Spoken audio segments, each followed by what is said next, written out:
institutions in the United States, but they're responsible for 13%, I think, of all Black undergraduate degrees. So it's a really, they have a really profound impact, and something like 25% of all STEM related degrees. They also,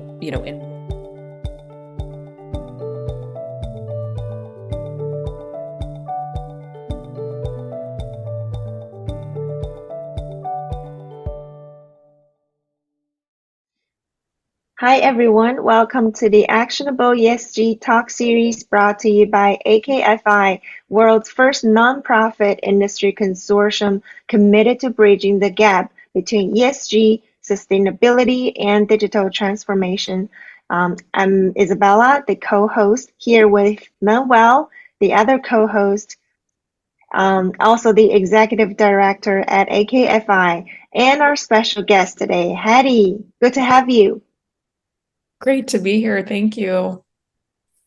Thanks for joining us. And thanks to this talk series, we get to bring together great minds to together discuss the current state and the future state of ESG, sustainability, and digital transformation.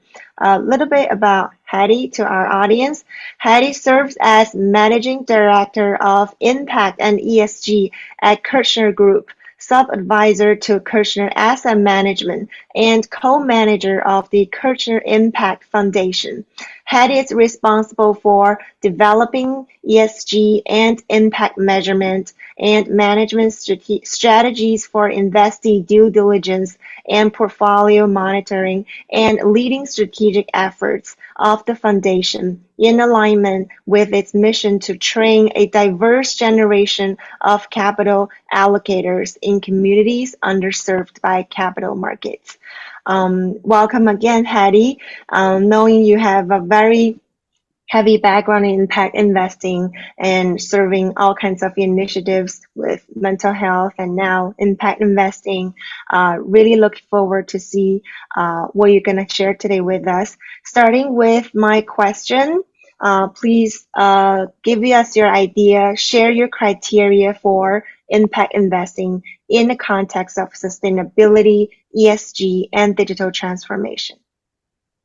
Yeah. Thank you for the question, Isabella. And again, thank you for having me both. So in terms of how we think about impact investing, we approach it in a number of different ways, both sort of at the corporate level, which is Kirchner Group. And just to give a bit of context, Kirchner Group is a values-based organization, a merchant bank with a number of subsidiaries that operates underneath it. All with sort of an aim to build sustainable businesses. We work primarily with small to medium enterprises in operational advisory, in merger and acquisition advisory. We have an asset management practice, and really all of these initiatives, whatever the method is of interacting with corporations and with their management teams, is really all about building sustainable business models, helping them transform into the modern era. Speaking of digital transformation, and really building things that last, and specifically through the Kirchner Impact Foundation. As you mentioned, we train young people, we train university students in impact investing methods to become capital allocators, but we also invest directly through the foundation into early stage social and environmental enterprises. So for us, we have a number of different mechanisms by which we engage in impact investing, and we think about it as a distinct class aside from ESG. In my role as well, we help our clients with ESG strategies and really navigate the sometimes treacherous waters of the ESG landscape these days. But really, we think about ESG as more of a framework for identifying primarily risk and also opportunity in the business, particularly as it relates to financial materiality. What will impact the bottom line of companies, and what do they need to be looking out for and upstream of. So that is quite distinct from how we see impact investing, which is really about investing and growing companies that have impact goals that are in lockstep with financial performance. As the company grows, there is a linear relationship with impact and financial profit. That's excellent, actually, because one of the biggest challenges, and thank you, Hattie, for the introduction. One of the biggest challenges we face with sustainability in general, and I'm talking about when I have students at Cornell, for instance, they cannot put the equal sign between sustainability and profitability. Mm. And from what you're describing, and maybe you mentioned new business cases, a different look at ESG. Maybe you can add a little bit to your initial introduction and tell us a little bit more how we can combine sustainability and profitability actually to create a real impact, right? Yeah, absolutely. Well, I can give you a couple of examples, maybe specifically through foundation, where we have sort of social issues as well as ecological benefit that we try to address through the portfolio. The portfolio is broadly focused on food security thematically, and that is anything from, soil to the grocery store. It's really, soil testing companies and building soil restoration systems to, consumer packaged goods companies that are, primarily made of ingredients that benefit smallholder farmers, for example. So just to give an example, we have a portfolio company, Kuli Kuli, which makes moringa-based products. Moringa is a superfood. It's grown in sub-Saharan Africa and Latin America. And what the company does is sources directly from smallholder farmers who get a real benefit from supplying this company directly. And the actual products that are made are powders, bars, gummies, things of all flavors and orientations that are really delicious and are sold nationwide in the US, in places like Whole Foods and Sprouts. And they've been doing very, very well and really been able to give back environmentally and financially to the farmers that they source from. Another example would be a company that's based in central Mexico, Solena. They are a soil testing company and a biologicals company that improves the soil health broadly and gives a profile to producers of how their soil is performing, and then provides inputs to make improvements in its health.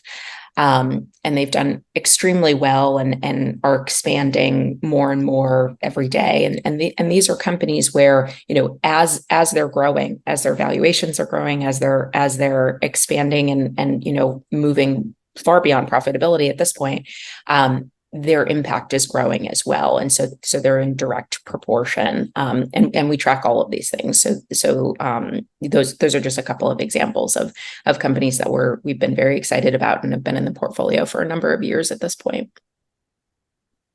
So I'll share some of these cases with the students that have difficulties to put the equal sign, as I mentioned. Please do. And in the same sort of set of questions, I heard that you also providing extensive training to small, medium businesses and to entrepreneurs on how to impact investing or investing with impact. Could you tell us a little bit more about the training programs and how you manage this training? And I know you have a global footprint. Right, exactly. So on training on multiple fronts, I think the primary one is the training program that we run through the Impact Foundation, which is a fellowship program.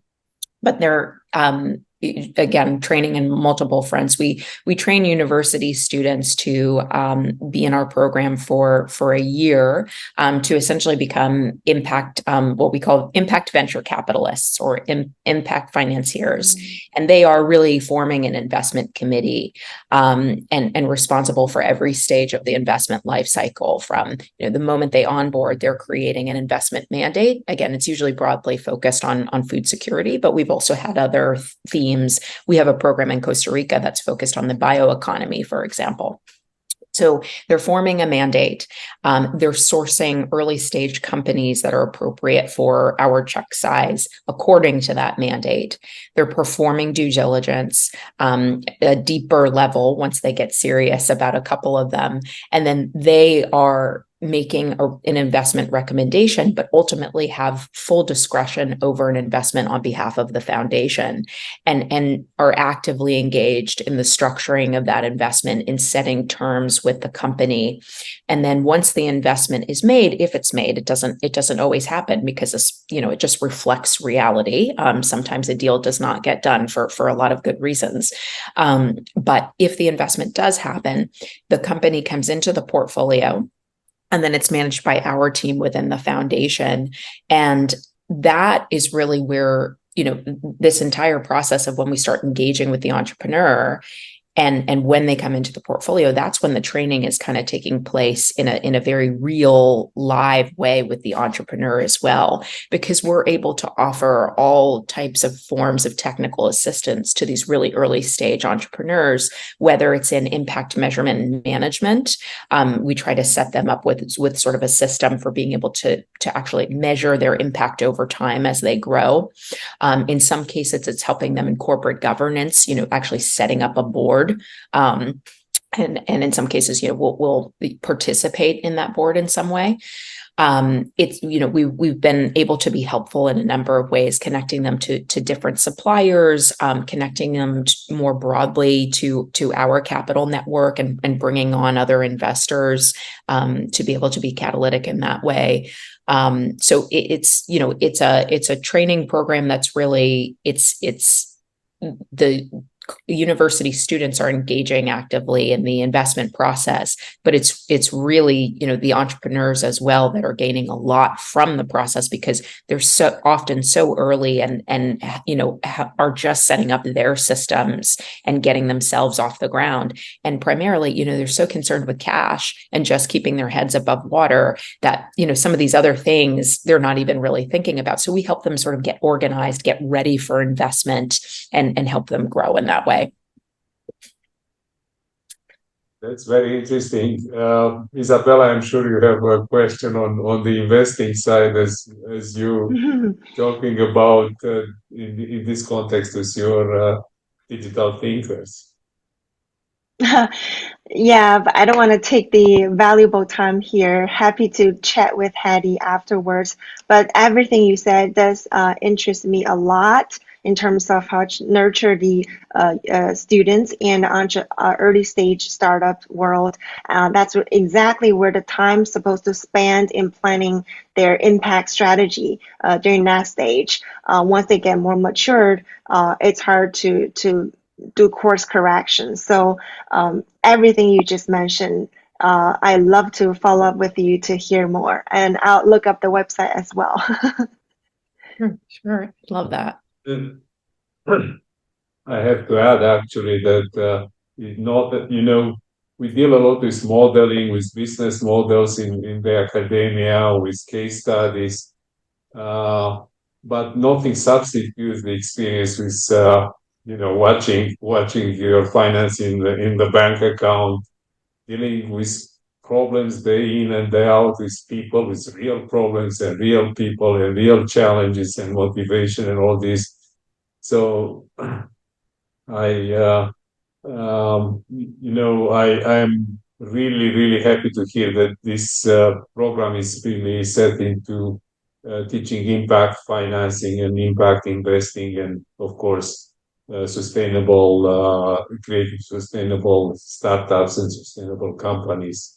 And in my personal experience with advising technology startups, a lot of them are focused on so much on technology that they forget about marketing and sales, and it doesn't work. But in the interest of time, I want to move on a different topic.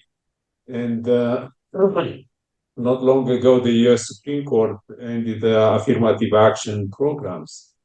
And those programs protected variety and a large number of minorities, from African American women to native populations. How does this, in your view, because you're working in this space with the Kirchner Impact Foundation, how it impacts Black colleges that I understand you also support? Yeah, excellent question. We do, as part of one of our programs, just for context, under the foundation, we run programs in Mexico and in Costa Rica. And those are country-specific programs as a sort of a broader LATAM initiative. And then we run programs in the US for historically Black colleges and university students, HBCUs. And so we've been following the decision and then the aftermath of the decision very, very closely in the conversations around it, because it does impact these institutions very much so. Sort of the broader context for those who are maybe a little bit less entrenched in it, I suppose, is that, HBCUs are really centers of diversity, equity, and inclusion and belonging for students of color. And that's their history. And as a result of this decision, many experts think that students of color will be more compelled to join HBCUs, because of the inclusivity that they are associated with, and how students of color tend to flourish in these environments. HBCUs are 3%, I believe it is, of all institutions in the United States, but they're, responsible for 13%, I think, of all Black undergraduate degrees. So it's a really, they have a really profound impact, and something like, 25% of all STEM related degrees. They also, enroll and graduate more students that receive Pell Grants, which are for low income students. I was a Pell Grant receiver as a college student, so I know the impact of those awards. So they really serve students of color and students who come from, underprivileged regions of the United States, and have incredibly impressive outcomes for the fact that they have been so historically underfunded, under-resourced. Their endowments are something like the 10 largest HBCUs are something like 100 times smaller than the 10 largest predominantly white institutions in the United States.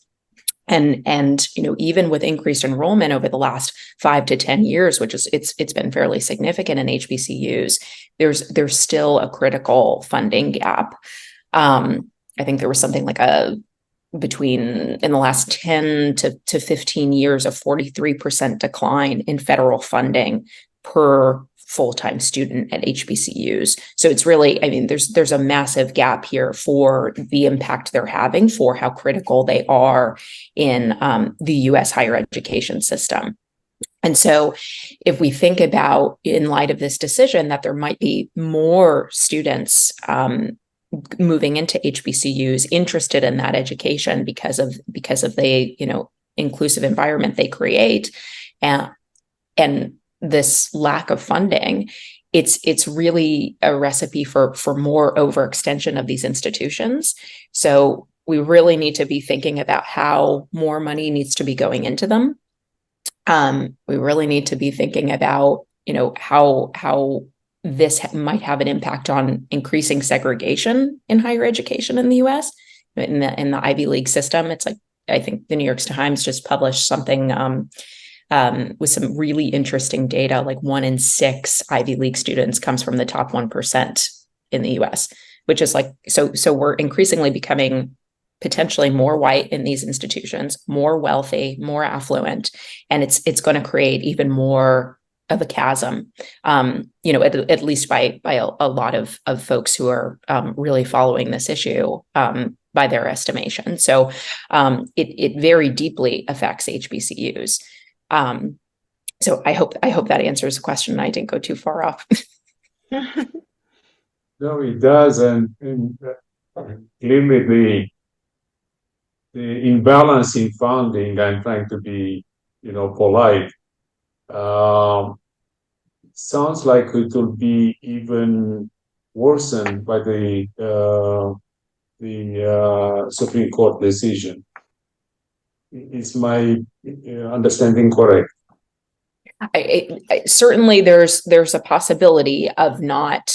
I mean, certainly that is a possibility. Certainly, it's a possibility, and I think it's going to be up to the federal government, in some ways, to make decisions about how capital is allocated to these institutions. Certainly, it's also it's growing endowments and making that an institutional priority within these within these schools is also a huge issue. But it's also, you're asking a lot of institutions that are already overextended. So yes, I think that is the fear. Thank you. And you mentioned also you have a program in Mexico. If you can give us a short note about what's in this program in Mexico and Costa Rica. Oh, of course, yes. So as I mentioned, our HBCU program, our Mexico and Costa Rica programs are all, very similar in structure, in that we bring on students, typically 3 to 4, to become, investment committee members and go through that academic year-long process and hopefully invest in a company at that point, and, provide technical assistance and so on and so forth. And so they're all sort of structured in the same way. But our Mexico program is specific to students who attend university in Mexico, and usually invest in a Mexican company or a company that is expanding into Mexico with active operations in Mexico. And also as part of those activities, as part of that program, Kirchner Impact Foundation, in connection with León, Guanajuato, the government of León, Guanajuato, has hosted an Ag Tech Summit in León, which has been a fantastic event for the past 4 years. Just in this past June, we brought together about 200 participants, and we heard pitches from 15 different entrepreneurs, all operating in the ag tech space broadly in central Mexico. And there was a judging, and prizes were awarded, and we had panel discussions on sort of relevant issues and kind of broadly related to food security, impact measurement and management, things that are really, affecting entrepreneurs in the space they're operating in Mexico. So it's sort of an ecosystem building activity that we're engaged in Mexico, and have really enjoyed the partnerships that we've made there, and are hopefully having an impact on entrepreneurs in that space. We continue to work with them sort of beyond the event to, again, on IMM strategies, on connecting them with sort of other investors and things of that nature. So it has its ripple effects, and it's been really wonderful for us to be able to host. And a footnote: I'm volunteering for such programs, and I've been at the beginning of the year. I've been in the extreme south of Mexico, with a group of about 300 students from different universities in the area, having a couple of days of training, and was eye-opening and very interesting. And we talked a lot about ESG and sustainability, and starting from simple definitions to how to really create an impact. So I feel for your programs. I will invite you back. So In the interest of time, maybe I'll turn a little bit back to Isabella. Otherwise, I promise I can talk for another hour with you. So, Thank you, Isabella. Hattie. Thank you, Hattie. Very inspiring to hear everything that's going on in this capital and allocator and in impact investing field. And I call it conscious capital, by the way. That's why Manuel said that was interesting. We can have another conversation for sure. And to wrap up our conversation, you're a big fan for next generations. I can hear that working with younger people, college students. And here at AKFI, we also have a big following from college students working as internship. Over 20 plus students been here throughout the years. What advice would you give to them as, let's say, they're graduating next year or even this year, if they want to pursue their career in impact investing? Yeah, absolutely. I would say, probably nothing that is too innovative or inspiring, but I would say talk to as many people as possible. There are so many different aspects and subfields within this field, and something for everyone. Research, impact measurement and management, sort of the monitoring and evaluation side, financial analysis, and really more of that pure finance role, investor relations. There are so many different ways to engage with this work if it's of interest. So I would say talk to as many people as possible who are in different areas of the business, and really, get a sense of the whole ecosystem. Find a mentor within that or two, people that you can really talk to in a candid manner of how do I break into this, and who will, be willing to be your coach. That's always important at any stage of your career to have a mentor. And then also there are so many great publications. There's a ton of content that's developed in this space, and organizations like Impact Alpha and Net Impact, and I'm part of a group called WISE for women in sustainable economy, sustainable investing, and these types of groups are just so helpful for sharing information and sharing opportunities, and they're essentially free, or they have a lot of free content. So it's just, there's a lot of stuff out there, a lot of information, but I would just say, reaching out to people, and, everyone always says LinkedIn is a great tool. It is. I talk to a lot of students that reach out to me through LinkedIn. So anyways, I hope those are helpful, but really it's, I know networking is one of these things that for some people it's no problem. And for some people it's absolutely horrid, but networking is just talking to people. It's just hearing their stories and sharing, what it is you're interested in. Thank you. Fundamental line, expose yourself to as many people as possible, as much resources as you can, community, network, mentorship, out resourcing, researching yourself, be out there in the field. Exactly. People want to talk to students. They really do. So yeah, just put yourself out there. Thank you. Thank you, Hattie, for everything today. And thank you happy to have you back for sure. We'll work on that to follow up on your projects or anything that's going on in the organization, in the foundation. And thank you to all of our audience for taking the time joining us today. Make sure to tune in every week for a new episode of AKFI's Actionable ESG Talks series, where you can gain new perspectives on how to mitigate risk and create value by integrating ESG and digital transformation. Until next week, goodbye for now. Bye, Hattie and Manuel. Bye. Thank you so Bye. much. Thank you, Hattie, and thank you, Isabella.